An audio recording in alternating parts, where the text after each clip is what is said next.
नमस्कार साथियों, virtual class परियोजना में हाई स्कूल की विज्ञान की कक्षा में आप सभी का हार्दिक स्वागत करते हैं।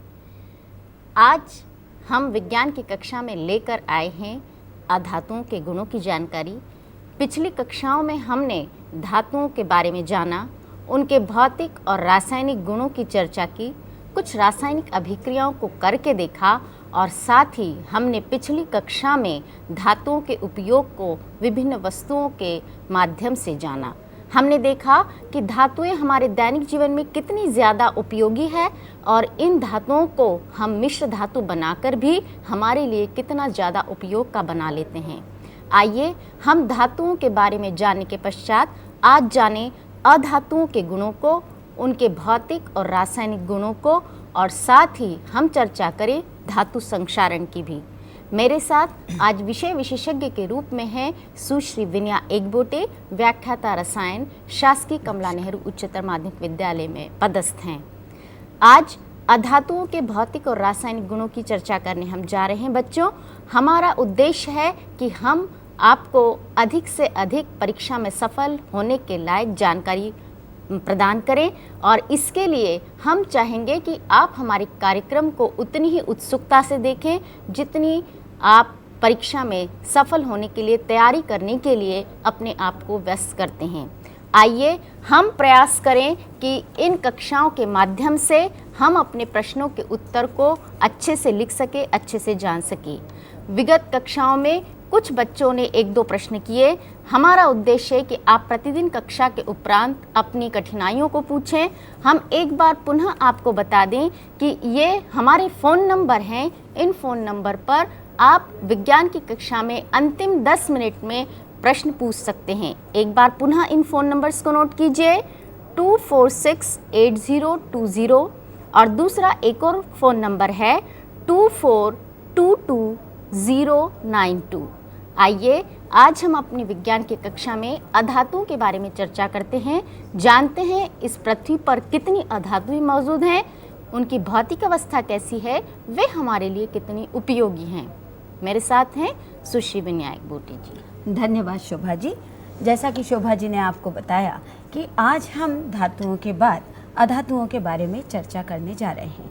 धातुओं के भौतिक गुणों को आपने जाना कि वो आघातवर्धनीय होती हैं, ऊष्मा और विद्युत की बहुत अच्छी चालक होती हैं, बहुत अच्छी तन्यता उनमें होती है। अब हम देखते हैं कि धातुओं की तुलना में अधातुएं कौन कौन से गुणों को प्रकट कर रही हैं। कहीं अधातुएं उनसे कम तो नहीं पड़ रही हैं।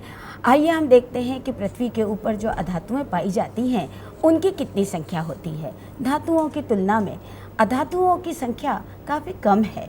आइए देखिए स्क्रीन पर, कुल अधातुओं की संख्या केवल 22 होती है। इन 22 अधातुओं में से ठोस अवस्था में पाई जाने वाली अधातुएं केवल 10 होती हैं। गैसीय अवस्था में पाई जाने वाली अधातुएं 11 होती हैं और द्रव रूप में पाई जाने वाली केवल 1 होती है, जिसे कि ब्रोमीन कहते हैं। अधातुओं में एक अधातु ब्रोमीन है, जबकि धातुओं में एक ही धातु ऐसी है जो कि द्रव अवस्था में पाई जाती है और वह है पारा, या जिसे मर्क्यूरी कहा जाता है। यानी बच्चों, आपने 2 विशेष बातें नोट की होंगी। निश्चित रूप से आप अपनी उत्तर पुस्तिका खोलकर बैठे होंगे। पिछली कक्षा में हमने ये बताया था कि जो धातु द्रव अवस्था में पाई जाती है वह है पारा या मरकरी, जिसे हम थर्मामीटर में इस्तेमाल करते हैं। आज हम अधातुओं की चर्चा कर रहे हैं और उसमें जो द्रव अवस्था में पाई जाने वाली अधातु है वह है ब्रोमीन। आइए हम इन भौतिक अवस्थाओं के साथ साथ अब इनके भौतिक और रासायनिक गुणों की चर्चा करें। देखते हैं कि अधातुएं और कौन कौन से गुण प्रदर्शित करती है, किस प्रकार वे धातुओं से भिन्न हैं।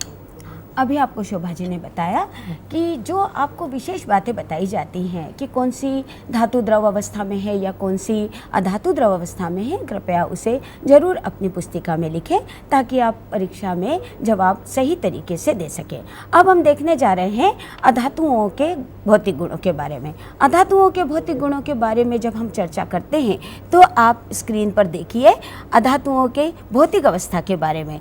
अधातुओं की 3 अवस्थाएं हैं, ठोस, द्रव तथा गैसीय अवस्था। अब आप ये देखिए कि ठोस अवस्था में हम आपके लिए ये लेकर आए हैं सल्फर। सल्फर एक पीले रंग का पदार्थ होता है और ये पदार्थ हमें ठोस अवस्था में दिखाई देता है, यानी कि अधातुएं ठोस अवस्था में मिलती है, इसका प्रमाण हमें यहाँ से मिल जाता है। सल्फर के अलावा हम जिस और अधातु को ठोस अवस्था में देखते हैं और वो है कार्बन। कार्बन जो कि कोयला है और ये काले रंग का होता है, आप सब इससे बहुत अच्छी तरह से परिचित हैं। तीसरी अधातु जिसे हम ठोस अवस्था में देख रहे हैं और वो है आयोडीन। आयोडीन एक क्रिस्टल रूप में पाई जाने वाली अधातु है और आपको मालूम होगा कि नमक के साथ आयोडीन मिलाया जाता है, क्योंकि आयोडीन हमारे शरीर के लिए बहुत आवश्यक होता है और नमक के साथ ये आयोडीन हमारे शरीर में पहुंच जाती है। तो अधातुएं ठोस, द्रव, गैस तीनों अवस्थाओं में प्राप्त होती हैं। इसके बाद हम चर्चा करने जा रहे हैं उसके दूसरे गुण की। स्क्रीन पर देखिए, आघात वर्धनीयता का अभाव। आघात वर्धनीयता का अभाव, इसका तात्पर्य है कि अधातुओं पर जब किसी प्रकार का आघात लगता है तो वो धातुओं की तरह चादर के रूप में फैलती नहीं है। और तीसरा गुण हम देख रहे हैं तन्यता का अभाव। स्क्रीन पर देखिए, तन्यता का अभाव। तन्यता का अभाव अर्थात अधातुओं से किसी भी प्रकार के तार नहीं बनाए जा सकते हैं, जबकि धातुओं से बहुत अच्छी तरह से लंबे लंबे तार खींचे जा सकते हैं। आपको मालूम है कि चांदी एक बहुत ही तन्य धातु होती है। अगली गुण में हम देखने जा रहे हैं भंगुरता का होना। भंगुरता का होना और आघात वर्धनीयता, ये दोनों गुण एक दूसरे से जुड़े हुए हैं। आघात वर्धनीयता का न होना अर्थात जब हम उसे किसी चीज़ से आघात करते हैं तो अधातु छोटे छोटे टुकड़ों में टूट जाती है और यही गुण इसका आगे जाकर भंगुरता कहलाने लगता है, अर्थात कि अधातुओं में भंगुरता का गुण पाया जाता है। आघात लगने पर वह छोटे छोटे बारीक कणों में टूट जाती है। इनमें अगला गुण है कि उनमें किसी भी प्रकार की चमक नहीं होती है। आपने देखा होगा कि धातुएं बहुत चमकीली होती हैं। सोना, चांदी सामान्य रूप से चमकती हुई दिखाई देती हैं, परंतु कोयला या ब्रोमीन या आयोडीन किसी भी प्रकार से चमकती नहीं है। अगले गुण की ओर जाते हैं हम। अगला गुण है विद्युत कुचालकता। विद्युत कुचालकता अर्थात सारी अधातुएं विद्युत की और ऊष्मा की भी कुचालक होती हैं, अर्थात उनमें से विद्युत का प्रवाह नहीं होता है। क्या इसमें कोई ऐसा अपवाद नहीं है? क्या सभी अधातुएं जितनी भी है वे विद्युत और ऊष्मा की कुचालक हैं, या कोई अपवाद स्वरूप ऐसी कोई अधातु है जो कि ऊष्मा को और विद्युत को सुचालक बना देती है? बहुत अच्छा प्रश्न है, क्योंकि ये बहुत अलग हटके बात है कि सामान्यतः अधातुएं कुचालक होती हैं, परंतु पृथ्वी में जो कोयला या कार्बन इतना अधिक मात्रा में पाया जाता है उसका ही एक रूप हमें देखने को मिलता है और उस रूप को हम कहते हैं ग्रेफाइट। ये आप पेंसिल देख रहे हैं, इस पेंसिल से आप लिखने का कार्य करते हैं। इस पेंसिल के अंदर जो काले रंग का पदार्थ आपको दिखाई देता है, ये काले रंग का पदार्थ जो है इसे ग्रेफाइट कहा जाता है। पेंसिल, आप इस पेंसिल से अपनी कॉपी में हमेशा लिखते हैं, चित्र बनाते हैं। इस पेंसिल के अंदर पाया जाने वाला ही ये काला पदार्थ ग्रेफाइट है। ये कार्बन का एक अपर रूप होता है। इसे वैसे तो कुचालक होना चाहिए क्योंकि ये अधातु है, परंतु बड़े आश्चर्य की बात है कि इसकी रचना में कुछ विशेषता हो जाती है और इसमें चालकता आ जाती है। ये कैसे चालक बनता है और इसमें किस प्रकार इलेक्ट्रॉन विद्युत को एक स्थान से दूसरे स्थान पर ले जाते हैं, इसके बारे में हम जब कार्बन के बारे में पढ़ेंगे या कार्बन के गुणों के बारे में दूसरे अध्याय में पढ़ेंगे तब हम जानेंगे कि इसमें से विद्युत धारा किस प्रकार बहती है या इसकी रचना में क्या विशेषता होती है। तो बच्चों, आज हमने शुरुआत में देखा कि अधातुएं कौन कौन से भौतिक गुण प्रदर्शित करती है। हमने उनकी भौतिक अवस्था की चर्चा की। जिस प्रकार धातुएं केवल ठोस अवस्था में पाई जाती है सिवाय पारी को छोड़कर, अधातुएं यहाँ पर तीनों अवस्था में पाई जाती है। ठोस अवस्था में हमने कुछ धातुओं को देखा, सल्फर, कार्बन और इसके साथ साथ आयोडीन क्रिस्टल्स भी देखे। आइए कुछ और धातुओं के नाम भी आप भी जानते हैं, जैसे फास्फोरस है। फास्फोरस को आप देखा होगा, लाल फास्फोरस दिया सलाई बनाने में इस्तेमाल होता है। इसके अतिरिक्त हमने देखा कि कुछ अधातुएं गैसीय अवस्था में भी पाई जाती है। उन गैसीय अवस्था में पाई जाने वाली अधातुओं के नाम से आप अच्छी तरह परिचित हैं, जैसे ऑक्सीजन है, नाइट्रोजन है, हाइड्रोजन है। ऐसी कई अधातुओं को हम जानते हैं। और द्रव अवस्था में पाई जाने वाली अधातु, जिसको हमने विशेष रूप से कॉपी में उत्तर पुस्तिका में लिखा, वह है ब्रोमीन। हमने ये भी जाना कि अधातुएं पीट कर चादर के रूप में नहीं परिवर्तित की जा सकती। अधातुओं से हम तार नहीं बना सकते। उनको यदि हम आघात पहुंचाते हैं, उन पर प्रहार करते हैं, तो वे टूटकर कण में बिखर जाती है। इस प्रकार से उनकी भंगुरता के गुण को हमने जाना। विशेष रूप से एक बात हमने ये जानी कि अधातुएं विद्युत की सुचालक नहीं होती, सिवाय ग्रेफाइट के, जो कि कार्बन का एक अपर रूप है। इस प्रकार हमने अधातुओं के भौतिक गुणों की चर्चा की। आइए हम चर्चा करते हैं अधातुओं के रासायनिक गुणों की। सबसे पहले देखते हैं कि उसमें ऐसी क्या विशेषताएं होती है जो कि धातुओं से उनको भिन्न बना देती है। शोभा जी ने अभी आपको पूरी तरह से बता दिया कि हमने अभी तक क्या क्या जाना है। अब हम आगे की ओर बढ़ते हैं और अब हम चर्चा करने जा रहे हैं अधातुओं के रासायनिक गुणों की। अधातुओं के रासायनिक गुणों की चर्चा करने से पूर्व यह जान लेना बहुत ज़रूरी है कि उनमें कुछ बातें ऐसी हैं जो धातुओं से बिल्कुल अलग होती हैं। आप स्क्रीन पर देखिए, पहला गुण जो अधातुओं में पाया जाता है कि अधातु में स्वतंत्र इलेक्ट्रॉन नहीं होते हैं। आपने देखा था कि धातुओं में स्वतंत्र इलेक्ट्रॉन होते हैं। इसके विपरीत अधातुओं में स्वतंत्र इलेक्ट्रॉन नहीं होते हैं। दूसरी विशेषता है अधातुएं इलेक्ट्रॉन ग्रहण करती हैं। धातुएं जहां पर इलेक्ट्रॉन देने का गुण रखती हैं, इसके विपरीत अधातुएं इलेक्ट्रॉन लेने का गुण रखती हैं। तीसरी विशेषता, इलेक्ट्रॉन ग्रहण करने से ऋण आयन बनता है। जिस प्रकार धातुओं में इलेक्ट्रॉन देने से धन आयन बनता है, उसी प्रकार अधातुओं में इलेक्ट्रॉन लेने से उनके ऊपर ऋण आवेश आ जाता है। आप देख रहे हैं स्क्रीन पर, ऑक्सीजन के ऊपर 2 ऋण आवेश लगे हुए हैं, जो इस बात का संकेत दे रहे हैं कि ऑक्सीजन ने 2 इलेक्ट्रॉनों को ग्रहण किया है।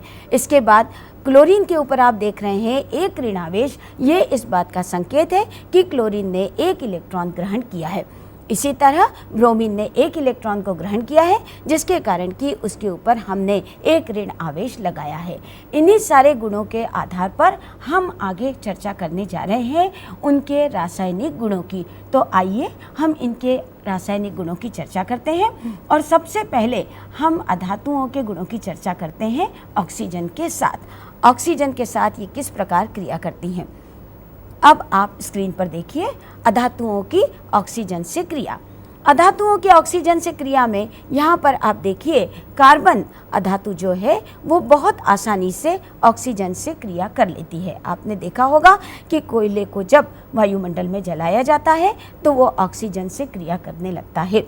ऑक्सीजन से क्रिया के फलस्वरूप यहाँ पर CO2 अर्थात कि कार्बन डाइऑक्साइड गैस बनना शुरू हो जाती है। इसी प्रकार दूसरी अधातु जिसे कि हम सल्फर कहते हैं, सल्फर ऑक्सीजन से क्रिया करके और सल्फर डाइऑक्साइड बना देती है। अर्थात कार्बन और सल्फर ये दोनों ही एक जैसी गैसों का निर्माण करती हैं। एक को कहते हैं कार्बन डाइऑक्साइड और दूसरी को हम कहते हैं सल्फर डाइऑक्साइड। आइए हम देखते हैं कि ये जो सल्फर डाइऑक्साइड और कार्बन डाइऑक्साइड यानी कि ये जो ऑक्साइड बने अधातुओं के, इनका गुण कैसा होता है। ये ऑक्साइड अम्लीय होते हैं। हम यहाँ देख रहे हैं कि CO2 को जब हम पानी में डालते हैं तो CO2 पानी से क्रिया करके और H2CO3 बना लेती है। ये H2CO3 जो बनता है यह स्वभाव से अम्लीय होता है। इसी प्रकार SO2 जब H2O से क्रिया करती है तो ये H2SO3 बना दिया जाता है, जो कि स्वभाव से अम्लीय होता है। सामान्यतः आपने देखा है धातुओं को पढ़ते समय कि धातुओं के ऑक्साइड जो होते हैं वो स्वभाव से क्षारीय होते हैं। अर्थात सोडियम धातु सोडियम हाइड्रोक्साइड बनाती है, कैल्शियम धातु कैल्शियम हाइड्रोक्साइड बनाती है। अर्थात यहाँ पर धातु और अधातु में क्या अंतर हुआ। विशेष रूप से एक बात यह है कि धातुएं इलेक्ट्रॉन देती है और ऋणात्मक आयन के स्थान पर वे बनाती है धनात्मक आयन, जबकि अधातुएं इलेक्ट्रॉन ग्रहण कर लेती हैं और वे ऋणायन बनाती है। एक विशेष बात कि जब अधातुएं ऑक्सीजन से क्रिया बना करती है तो वे जो ऑक्साइड बनाती हैं वे अम्लीय प्रकृति के होते हैं, जबकि धातुएं ऑक्सीजन से जब क्रिया करती हैं तो जो ऑक्साइड बनाते हैं वे क्षारीय प्रकृति के होते हैं। उस अम्लीय और क्षारीय से तात्पर्य हमने ये भी बताया कि जब उसको पानी में घोला जाएगा तो धातुओं के ऑक्साइड क्षार बनाते हैं, जबकि अधातुओं के ऑक्साइड अम्ल का निर्माण करते हैं, जिसको अभी हमने रासायनिक अभिक्रिया के माध्यम से देखा। आइए हम चर्चा करते हैं ऑक्सीजन की क्रिया के पश्चात हाइड्रोजन से अधातुओं की क्रिया की। हाइड्रोजन से पूर्व शोभा जी हम अधातुओं की अम्लों से क्रिया बताना अच्छी समझेंगे। धातुओं की तरह ही अम्लों से क्रिया करती हैं, परंतु अधातुओं में इलेक्ट्रॉन देने की क्षमता नहीं होती है, यह भी आपने जाना, जबकि धातुओं में इलेक्ट्रॉन जो होता है उसको देने की क्षमता होती है। इसी कारण अधातुएं इलेक्ट्रॉन दे नहीं सकती, अतः अम्लों से हाइड्रोजन को विस्थापित नहीं कर सकती हैं। अम्लों में हाइड्रोजन उपस्थित होती है। अम्लों के हाइड्रोजन को हटाने के लिए ये ज़रूरी है कि हाइड्रोजन को इलेक्ट्रॉन मिले। अधातुओं को इलेक्ट्रॉन देने की क्षमता ना होने के कारण वे हाइड्रोजन को इलेक्ट्रॉन नहीं दे पाती हैं, और जब वे हाइड्रोजन को इलेक्ट्रॉन नहीं दे पाती हैं, इसका तात्पर्य यह है कि वो अम्लों से किसी भी प्रकार हाइड्रोजन का विस्थापन नहीं कर सकती हैं। ये तो हुई अम्लों से अभिक्रिया। अब हम अधातुओं की अभिक्रिया देखने जा रहे हैं। हाइड्रोजन से अधातुओं की अभिक्रिया आप स्क्रीन पर देखिए।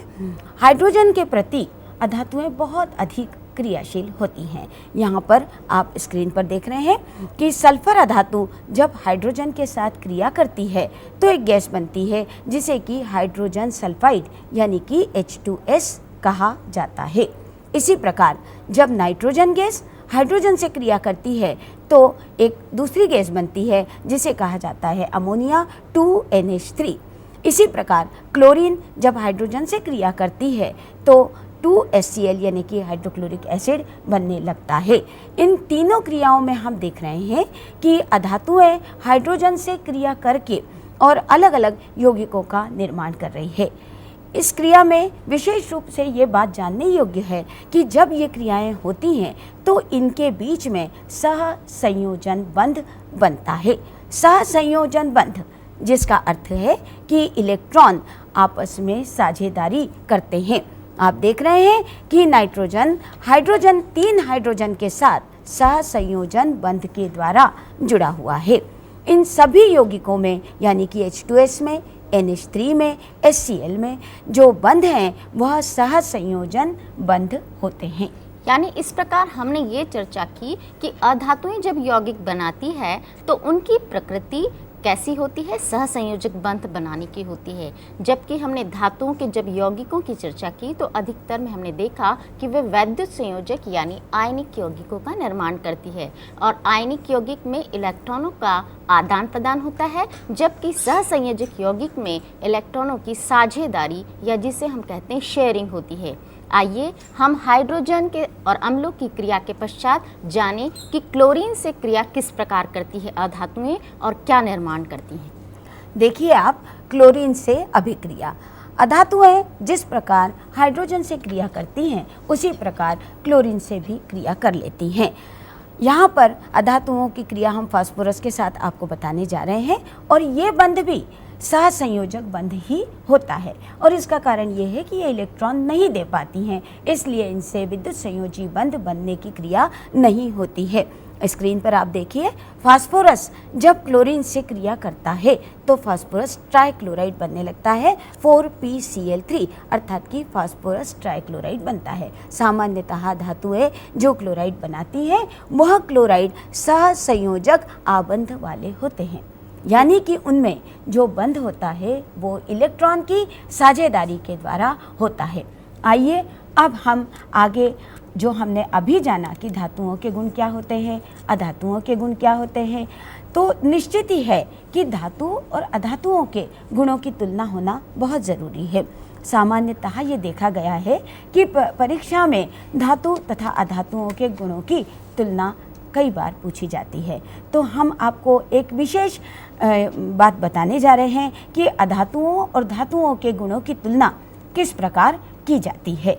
यानी बच्चों, अभी हमने अधातुओं के अलग अलग रासायनिक गुणों की चर्चा की। पिछली कक्षा में हमने धातु के रासायनिक गुणों को देखा और इसके साथ साथ उसकी कुछ रासायनिक अभिक्रियाओं को करके भी देखा।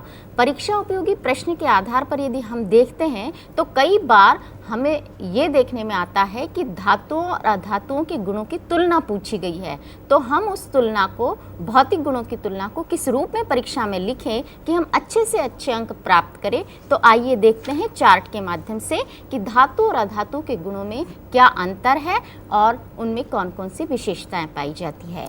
आइए हम देखते हैं कि धातुओं तथा अधातुओं के गुणों की भौतिक गुणों की तुलना। सबसे पहले हम देखते हैं कि धातुएं, हमने जाना है कि धातुएं ऊष्मा की चालक होती हैं। आप स्क्रीन पर देखिए, ऊष्मा एवं विद्युत के सुचालक, यानी कि धातुओं में से किसी भी प्रकार की ऊष्मा या विद्युत का बहाव हो सकता है। इसीलिए धातुओं को हम तारों के रूप में उपयोग में लाते हैं विद्युत प्रवाह के लिए। इसी के साथ अगर हम अधातुओं की बात करें तो सामान्यतः ऊष्मा एवं विद्युत की कुचालक होती हैं। धातुएं चालक होती हैं जबकि अधातुएं कुचालक होती हैं। अधातुओं में एक ही अपवाद है और वो अपवाद है ग्रेफाइट। ग्रेफाइट जो है वो अधातु होते हुए भी बहुत अच्छा चालक होता है। दूसरा बिंदु हम देख रहे हैं कि धातुएं आघातवर्धी होती हैं तथा तन्य होती हैं, अर्थात जब धातुओं को पीटा जाता है या आघात किया जाता है तो वो बड़ी लंबी चादरों के रूप में परिवर्तित होने लगती हैं। साथ ही साथ उनके लंबे तार भी खींचे जा सकते हैं। इसके विपरीत हम देखते हैं कि अधातुएं भंगुर होती हैं, यानी कि यदि उन्हें आघात किया जाए या पीटा जाए तो वो बारीक कणों में परिवर्तित हो जाती हैं। उनमें किसी भी प्रकार की आघातवर्धनीयता या तन्यता हमें देखने को नहीं मिलती है। तीसरे गुण पे आते हैं। तीसरा गुण है कि धातुएं चमकदार होती हैं तथा उनके ऊपर पॉलिश की जा सकती है। आपने देखा होगा सोना, चांदी, सभी धातुएं बहुत चमकती हैं और पॉलिश करने के बाद वो उनकी चमक और भी बढ़ जाती है। परंतु सामान्यतः अधातुएं जो हैं वो चमकदार नहीं होती हैं। उनमें किसी भी प्रकार की चमक नहीं होती है और ना ही उन्हें पॉलिश किया जा सकता है। चौथे गुण पे हम आते हैं कि धातुएं सामान्यतः ठोस रूप में ही पाई जाती हैं। केवल पारा एक ऐसी धातु है जो कि द्रव रूप में पाई जाती है। पर यदि हम बात करें अधातुओं की तो अधातुओं में हमें तीनों अवस्थाएं देखने को मिलती हैं, ठोस, द्रव और गैस। यहाँ पर एक द्रव रूप में पाई जाने वाली जो अधातु है वो है ब्रोमीन, जिसकी चर्चा हम बहुत पहले ही कर चुके हैं। बच्चों, इस प्रकार हमने जाना कि धातुओं और अधातुओं के भौतिक गुणों में क्या अंतर है। आइए संक्षिप्त में चर्चा करें धातु और अधातुओं के रासायनिक गुणों की, क्योंकि अभी हमें बहुत सारी चर्चा करनी है धातु संक्षारण के बारे में और उसके कारण और उससे बचाव के उपाय भी जानने हैं। परीक्षा उपयोगी प्रश्नों पर भी हमें ध्यान देना है। देखते हैं धातु और अधातुओं के रासायनिक गुणों में क्या अंतर है, संक्षिप्त रूप में जानने का प्रयास करें। भौतिक गुणों की तुलना के बाद अब हम आ रहे हैं धातुओं तथा अधातुओं के गुणों की तुलना, और वो भी रासायनिक गुणों में तुलना। रासायनिक गुणों में हमने देखा कि धातुएं भी ऑक्साइड बनाती हैं और धातुओं के ऑक्साइड स्वभाव से क्षारीय होते हैं। इसके विपरीत अधातुओं के ऑक्साइड स्वभाव से अम्लीय होते हैं और कुछ ऑक्साइड कभी कभी उदासीन भी हो जाते हैं, जैसे N2O। अधातुएं अम्लों से हाइड्रोजन का विस्थापन करती है क्योंकि ये इलेक्ट्रॉन दे सकती हैं। इसके विपरीत अधातुएं अम्लों से इलेक्ट्रॉन को विस्थापित नहीं कर सकती और ये हाइड्रोजन को भी मुक्त नहीं करती हैं। तीसरा गुण, धातुएं क्लोरीन से संयोग कर क्लोराइड बनाती हैं। अधातुएं भी क्लोरीन से संयोग कर क्लोराइड बनाती हैं, परंतु धातुओं के क्लोराइड विद्युत संयोजी होते हैं और अधातुओं के क्लोराइड जो होते हैं वह सहसंयोजी होते हैं। इसी प्रकार हाइड्रोजन से क्रिया करके हाइड्राइड बनाती हैं धातुएं, और अधातुएं जो हाइड्राइड बनाती हैं वह हाइड्राइड तो होते हैं परंतु वे सहसंयोजक होते हैं। ये इनके जो इलेक्ट्रॉन देने और लेने का गुण है उसके कारण इन बंधों में परिवर्तन आ जाता है। अब हमने देखा कि बंध जो बनते हैं हाइड्राइड में जो होते हैं वह सहसंयोजी और विद्युत संयोजी दोनों प्रकार के होते हैं। धातुओं के हाइड्राइड विद्युत संयोजी और अधातुओं के हाइड्राइड जो होते हैं वह सहसंयोजी होते हैं। इस प्रकार हमने धातु और अधातुओं के गुणों की तुलना की। आइए देखते हैं, आपके लिए बहुत सारी चीज़ें यहाँ पर रखी हुई है देखने के लिए। कुछ चीज़ें जो हम पिछली कक्षा में भी देख चुके हैं रासायनिक अभिक्रियाओं के दौरान, कि इसमें इन धातुओं में क्या परिवर्तन आ गया है, कौन सी रासायनिक अभिक्रिया हुई जिसकी वजह से ये धातु कॉपर की है। इसके ऊपर आपको दिखाई दे रहे एक हरी परत। आइए देखते हैं ये लोहे के कुछ पात्र और कुछ चीज़ें जो कि लग रहा है कुछ लाल कलर की हो गई है। ये लाल कलर की क्या हो गई, कौन सा पदार्थ इस पर जमा हो गया है, और उस पदार्थ जमा होने के कारण वो धातु अपनी चमक खो चुकी, उसमें एक तरह से नष्ट होना शुरू हो जाती है, खराब होना शुरू हो जाती है। तो क्या इसका क्या कारण है, और क्या हम इस धातु संक्षारण को रोक सकते हैं या इन धातुओं की चमक को पुनः लौटा सकते हैं? आइए चर्चा करते हैं इसी पर, जानते हैं कि धातु संक्षारण होता क्या है। जैसा कि शोभा जी ने अभी आपको बताया कि धातुएं हमारे लिए बहुत उपयोगी हैं, पर जब ये धातुएं वायुमंडल में या वातावरण में खुली पड़ी रह जाती हैं तो धीरे धीरे ये खराब होना शुरू हो जाती है।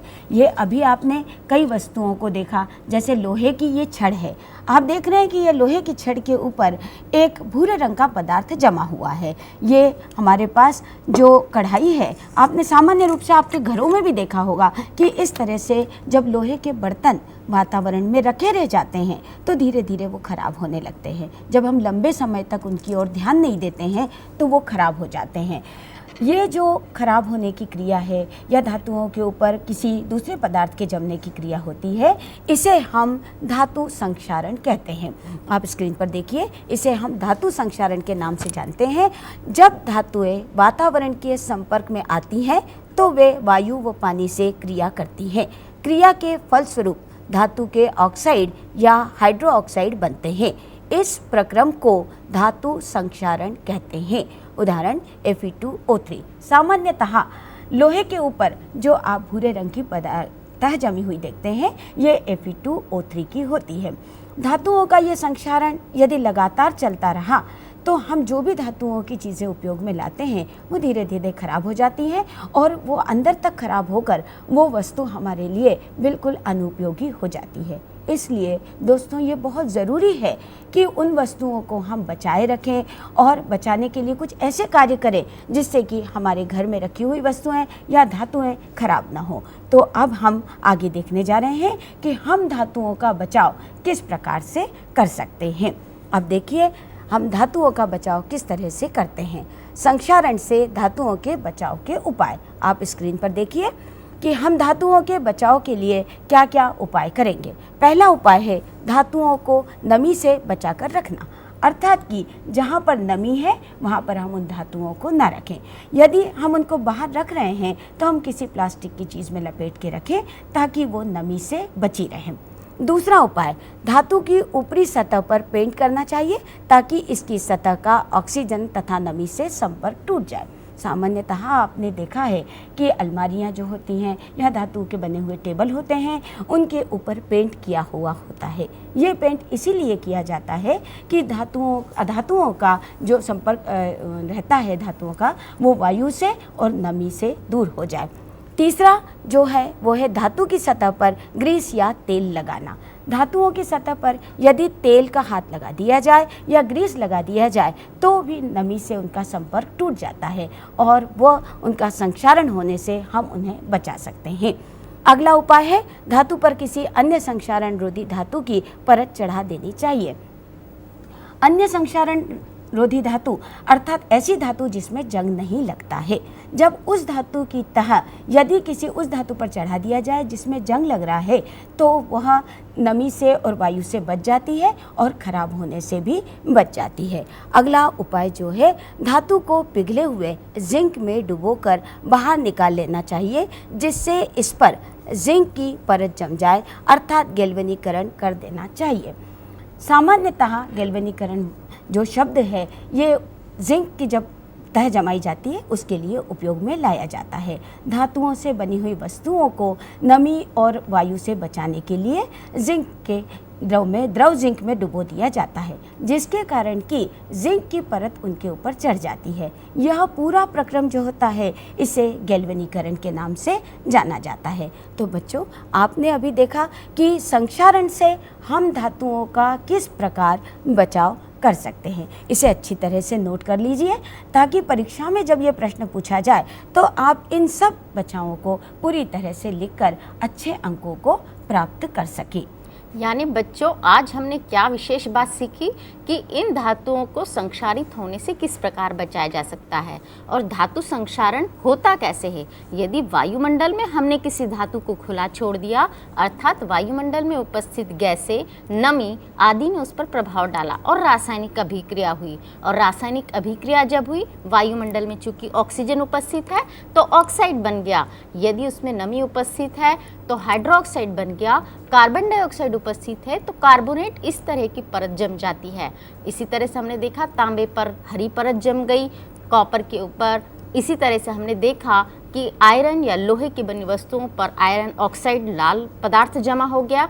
तो हम इन पदार्थों या इन धातुओं को संक्षारण से किस प्रकार बचा सकते हैं, इसके विभिन्न उपायों की चर्चा की, और साथ ही हमने अभी कुछ देर पहले अधातुओं के भौतिक और रासायनिक गुणों की विस्तार से चर्चा की। हम आज इन विशेष अध्याय के साथ ही, इस विशेष बातों के साथ ही इस अध्याय को समाप्त करते हैं। धातु अधातु के बारे में हमने बहुत विस्तार से चर्चा की।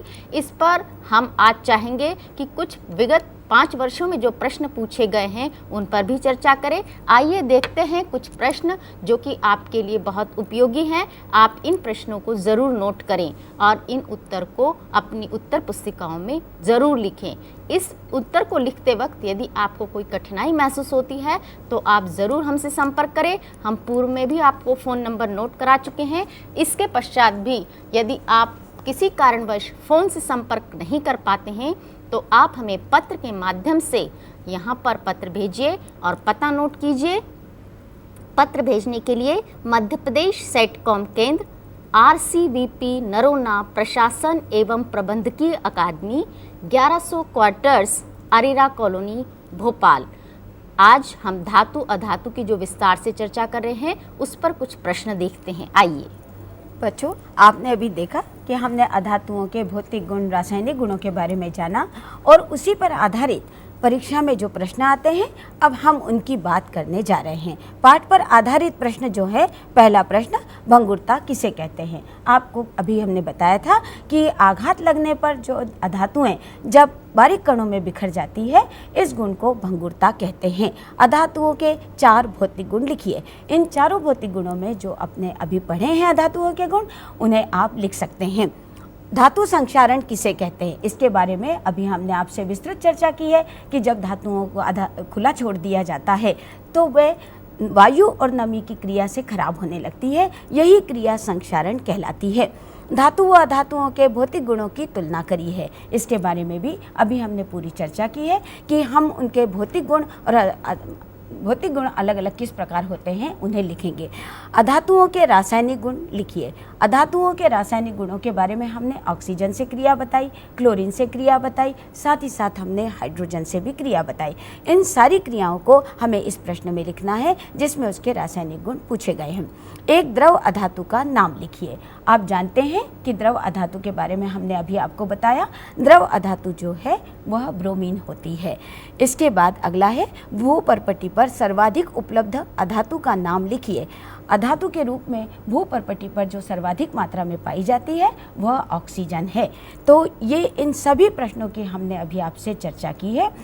इसके पश्चात भी यदि आपको कोई कठिनाई महसूस होती है तो आप हमें अभी पूछ सकते हैं या आप प्रश्न लिखकर हमसे इस बारे में चर्चा कर सकते हैं। तो दोस्तों, आज हमने अधातुओं के रासायनिक गुण, भौतिक गुणों के बारे में चर्चा करी। किस प्रकार अधातुएं क्लोरीन से क्रिया करती हैं, हाइड्रोजन से क्रिया करती हैं और उनमें किस प्रकार संक्षारण होता है और संक्षारण से उन्हें किस प्रकार से बचाया जा सकता है।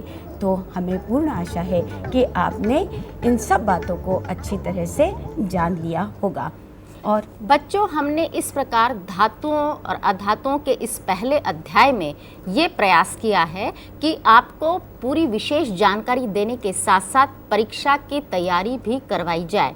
और इसी तैयारी को उद्देश्य को रखते हुए हमने हर बार कक्षा में उन प्रश्नों को सम्मिलित किया जो पिछले 5 वर्ष में आए हैं, और निश्चित रूप से आपने उस प्रश्नों की महत्ता को समझते हुए उन्हें नोट किया होगा।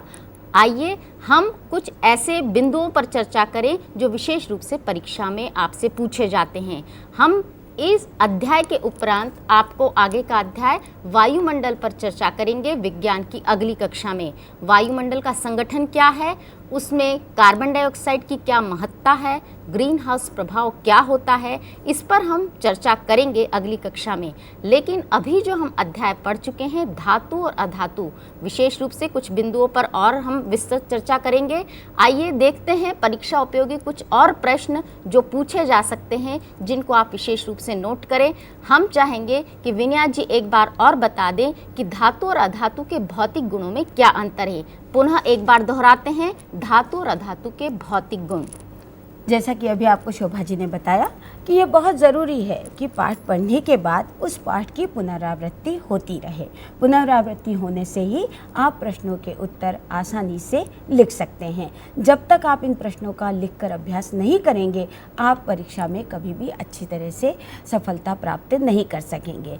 जैसा कि शोभा जी ने अभी बताया कि हम पुनः एक बार चर्चा करते हैं धातुओं और अधातुओं के रासायनिक गुणों की। जहाँ तक मुझे लगता है कि ये बहुत ही महत्वपूर्ण प्रश्न है कि धातु और अधातुओं के रासायनिक गुणों में क्या अंतर होता है।